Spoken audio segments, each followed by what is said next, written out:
நம்ம பண்ணிடுறாங்க. Anti colonial moments இன் ஆஃப்ரிக்காவில் வந்துட்டு எந்த மாதிரியான காலனி அதுக்கு எதிர்ப்பு வந்துட்டு ஏற்பட்டுச்சு அப்படின்னு சொல்லி பார்ப்போம். Colonisation of Africa. ஃபர்ஸ்ட் வந்துட்டு ஆஃப்ரிக்காவை வந்துட்டு எப்படி காலனைஸ் பண்ணுறாங்க அப்படின்னு சொல்லி பார்ப்போம். The African coastline had been explored to the 16th century and few European settlements had came about, but in the interior of the Africa was unknown to the outside world until the last quarter of 19th century. அதாவது 1800 ஆண்டுகள் ஸ்டார்டிங்கில் வந்து பார்த்தீங்கன்னா European கண்ட்ரீஸில் இருக்கக்கூடிய peoples எல்லாம் African C பக்கத்தில் வந்துட்டு செட்டில் ஆகுறாங்க. பட் இன்டீரியர் பிளேஸில் ஆஃப்ரிக்காவில் இருக்கக்கூடிய இன்டீரியர் பிளேஸில் மக்கள் இருக்கிறாங்க அப்படிங்கிறதே வந்து பார்த்தா 19th சென்ச்சுரியில் ஸ்டார்டிங்கில் வந்து லாஸ்ட்டில் தான் நமக்கு தெரிய வந்துச்சு. சரிங்க. European colonisation began after the 1875. The Berlin colonial conference of 1884 and 1885 resolved the Africa should be divided into spheres of the influences various colonial powers. The war between British and Boers in South Africa, however, was in defense this resolution. 1875 அப்புறமா வந்து பார்த்தா colonisation அப்படிங்கிறது வந்துட்டு ஏற்படுது. அந்த 1884-85 வந்து பார்த்தா colonial Berlin கான்ஃபரன்ஸை வந்துட்டு ஏற்படுது. சரிங்களா. அந்த பெர்லின் கான்ஃபரன்ஸில் வந்துட்டு என்ன முடிவு பண்ணப்படுது அப்படின்னு சொல்லி பார்த்தோம்னா ஆஃப்ரிக்கா வந்துட்டு நிறைய பிளேசஸை நம்ம பிரிக்கணும் அப்படின்னு சொல்லி சொல்கிறாங்க. பட் போயர் வார் ஒன்று இருக்குது. இந்த போயர் வாருக்கு அப்புறமா இந்த சட்டம் வந்து பார்த்தா மீறப்படுது. சரிங்களா. போயர் வார் அப்படின்னு சொல்லி யாருக்கு இடையில நடக்குது அப்படின்னு சொல்லி பார்ப்போம். The relations between two British colonial of Natal and Cape colony and the two independent Boer states of Transvaal and the Orange Free State of the along with the unfriendly. அங்கே இருக்கக்கூடிய போயர் ஸ்டேட்டும் டிரான்ஸ்வேல் அப்படிங்கிற பகுதியும் ஆரஞ்சும் வந்து பார்த்தீங்கன்னா இவங்க வந்து இப்போ unfriendly, அதாவது எதிரி நாடுகளாக வந்துட்டு வந்துட்டுருக்காங்க ஸ்டார்டிங்லேருந்தே. The discovery of gold in Transvaal in 1886 led to the large number of British miners settling in around the Johannesburg. 1887 டிரான்ஸ்வேல் அப்படிங்கிற பகுதியில் நிறைய தங்கம் இருக்குது அப்படிங்கிறது வந்துட்டு கண்டுபிடிக்கிறாங்க. சரிங்களா. அதனால் நிறைய யூரோப்பியன் பீப்புள்ஸ் வந்து பார்த்திங்கன்னா அந்த ஜோஹன்பர்க் அப்படிங்கிற பிளேஸை சுற்றி வந்துட்டு செட்டில் ஆக ஆரம்பிக்கிறாங்க.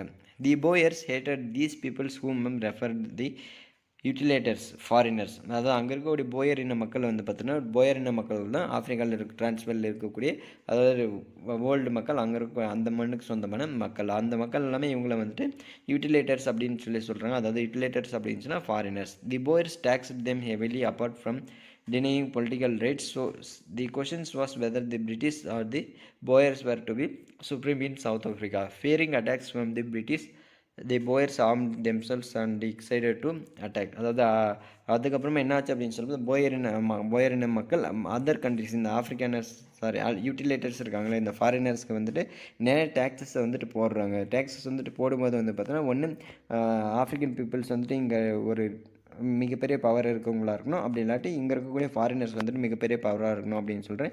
2 பேருக்கும் பிரச்சனை ஏற்படுது. இதனால் போயர்ஸ் இந்த மக்களும் வந்து பார்த்தீங்கன்னா அவங்களுக்கு வெப்பன்ஸ் எடுத்து 2 பேரும் போர் செய்ய ஆரம்பிக்கிறாங்க. The Boer war lasted for 3 years, 1902. Initially the Boers were successful, but by the first half of the 1900 the Boers army was defeated. Pretoria was occupied. The Boers took guerrilla fightings. This continued for about 2 years.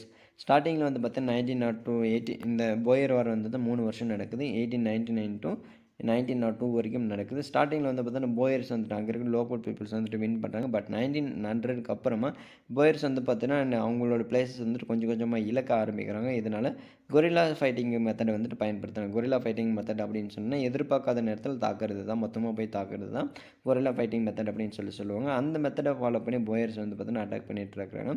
இது வந்து பார்த்தீங்கன்னா கிட்டத்தட்ட 3 வருஷத்துக்கு continue ஆகிட்டே இருக்குது.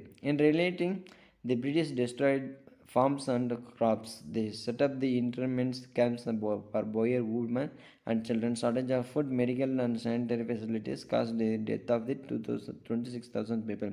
In British, they annexed the 2 Boer states. Boer were, however, promised. அதாவது அதுக்கடுத்து வந்து பார்த்தீங்கன்னா பெரும்பாலான போயர் பகுதிகள் வந்து பார்த்தீங்கன்னா பிரிட்டிஷோட கண்ட்ரோல் கீழே வந்துடுது. கிட்டத்தட்ட அங்கே இருக்கக்கூடிய மக்கள் எல்லாருமே வந்து பார்த்தீங்கன்னா அவங்களோட சித்திரவதை கூடங்களில் அடைக்கப்பட்டு அவங்களுக்கு தேவையான உணவு, அவங்களுக்கு தேவையான மருந்து, அவங்களுக்கு தேவையான சானிடரி ஃபெசிலிட்டிஸ் கிடைக்காதனால கிட்டத்தட்ட 20,000 மக்கள் வந்து பார்த்தீங்கன்னா இறந்து போகிறாங்க. அது மட்டும் இல்லாமல் பிரிட்டிஷ் என்ன பண்ணுறாங்க அப்படின்னு சொல்லி பார்த்தீங்கன்னா அவங்க போயர் இன மக்கள் சவுத் ஆஃப்ரிக்காவில் இருக்கக்கூடிய உணவுப் பொருட்களுக்கு நெருப்பு வச்சு பற்ற வச்சு போட்டுறாங்க. சரிங்களா. Self government in due to course in 1907 responsible government was give to the Transvaal and Orange the free states.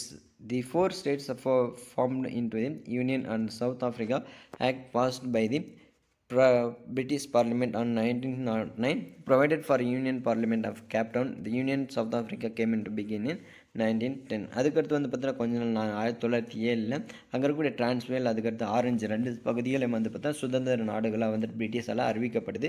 அதுக்கடுத்து 1909 வந்து பார்த்தீங்கன்னா ஒரு சட்டம் வந்துட்டு கொண்டு வராங்க. தி சவுத் ஆஃப்ரிக்கா ஆக்ட் அந்த ஆக்ட் மூலமாக சவுத் ஆஃப்ரிக்காவும் வந்து பார்த்தீங்கன்னா இண்டிபெண்டன்ஸ் வந்துட்டு கொடுக்கப்படுது. 1910 அவங்களுக்காக அப்படின்னு சொல்லிட்டு ஒரு யூனியன் கவர்மெண்ட் வந்துட்டு உருவாக்கப்படுது.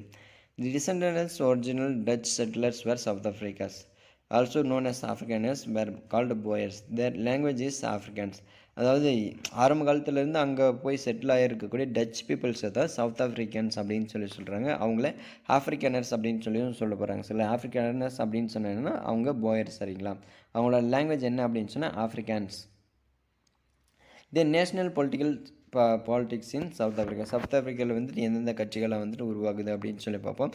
நிறைய கட்சிகள் வந்துட்டு வான் இண்டர்பேக் வந்துட்டு எர்சாக் வந்துட்டு வருவார். எர்சாக்கோட தலைமையில் வந்து பார்த்தீங்கன்னா மிகப்பெரிய அளவில் ஒரு கட்சி கூட்டணியில் வந்துட்டு ஆட்சி அமைப்பார். அதுக்கடுத்து வந்து பார்த்தீங்கன்னா நிறைய ப்ராப்ளம்ஸ் வந்துட்டு ஏற்படும். சில ப்ராப்ளம் ஏற்படுறதுனால அங்கே இருக்கக்கூடிய கட்சி ஸ்மட்ஸ்க்கும் அதேமாதிரி ஆஃப்ரிக்கானர்ஸ்க்கும் வந்து பார்த்தீங்கன்னா நிறைய பிரச்சனைகள் ஏற்பட்டு யார் ஆட்சி அமைக்கிறது அப்படின்னு சொல்லிட்டு நிறைய பிரச்சனைகள் ஏற்படும். இதனால் வந்து பார்த்தா 1924 நிறைய அவங்க இருக்கக்கூடிய பிளாக் பீப்புள்ஸால் வந்து பார்த்தீங்கன்னா மிகப்பெரிய ஒரு போராட்டம் நடத்தினதுக்கு அப்புறமா அங்கே இருக்கக்கூடிய பிளாக் பீப்புள்ஸ்க்கு வந்து பார்த்தா நிறைய உரிமைகள் வந்துட்டு மறுக்கப்படுறதுனால நிறைய போராட்டங்கள் நடக்கும். அந்த மாதிரி போராட்டம் செஞ்சவங்களில் இவங்க நெல்சன் மண்டேலா வந்துட்டு முக்கியமானவராக கருதப்படுறாரு.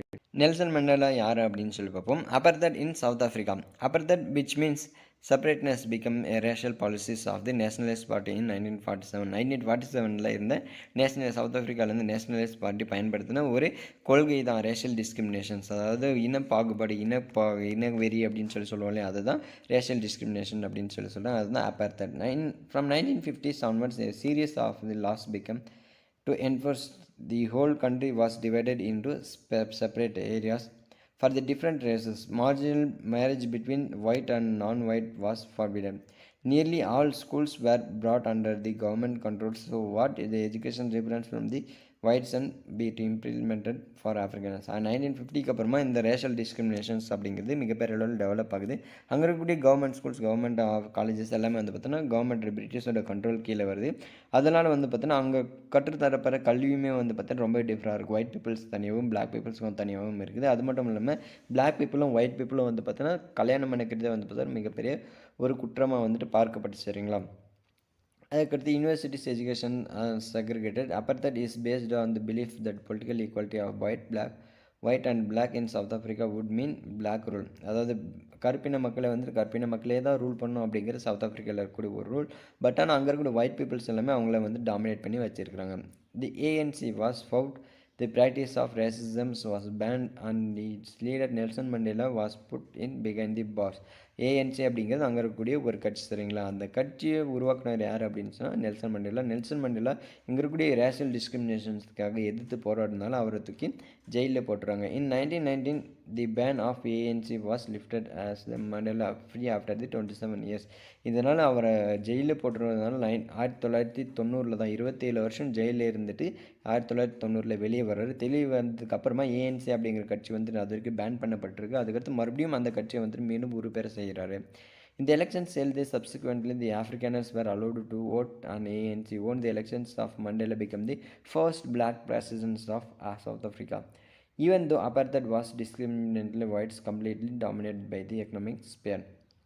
அதாவது அதுக்கடுத்து 1994 வந்துட்டு எலெக்ஷன் இருக்குது. அந்த எலெக்ஷன் நெல்சன் மண்டேலா வந்துட்டு மிகப்பெரிய அளவில் வெற்றி அடைஞ்சு சவுத் ஆஃப்ரிக்காவோட முதல் கருப்பின பிரசிடெண்ட்டாக வந்துட்டு பிரதமராக வந்துட்டு நம்மளோட நெல்சன் மண்டேலா வந்து ஏற்படுறாரு சரிங்களா. என்ன தான் இவங்களோட பொலிட்டிக்கல் ரைட்ஸில் ஒயிட் பீப்புள்ஸோட ஆதிக்கம் வந்துட்டு போயிருந்தாலும் ஆனால் எக்கனாமிக்கல் வைஸாக அவங்களோட டாமினன்ஸ் வந்துட்டு இன்னமும் இருந்துட்டு வந்துட்டு தான் இருக்குதுன்னு சொல்கிறாங்க சரிங்களா.